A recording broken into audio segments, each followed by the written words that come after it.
مرت امرأة بجانب رجل مجنون وبيده عود يرسم به على الأرض، فشفق قلبها عليه وسألته: ماذا تفعل هنا؟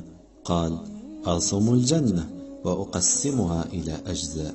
فابتسمت، قالت له: هل يمكن أن آخذ قطعة منها؟ وكم ثمنها؟ نظر إليها وقال: نعم، أحتاج فقط 20 ريالا. أعطت المرأة المجنون 20 ريالا وبعض الطعام وذهبت. وفي ليلتها رأت في المنام أنها في الجنة، وفي الصباح قصت الرؤيا على زوجها وما جرى معها مع هذا الرجل المجنون. فقام الزوج وذهب إلى الرجل المجنون ليشتري قطعة منه، وقال له: أريد أن أشتري قطعة من الجنة، فكم ثمنها؟ قال الرجل المجنون: لا أبيع. فتعجب الرجل وقال له: بالأمس بعت قطعة لزوجتي ب20 ريالا.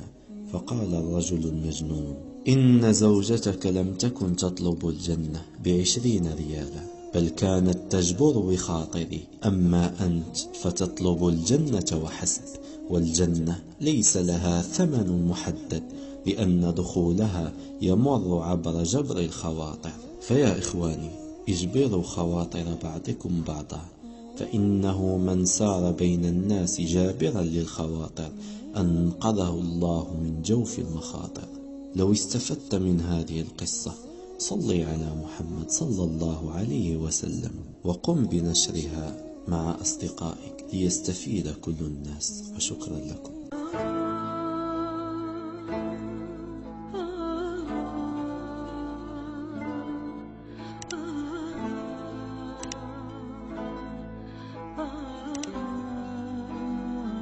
لا تنسوا الاشتراك في القناة وتفعيل زر الجرس والإعجاب بالفيديو. شكرا لكم.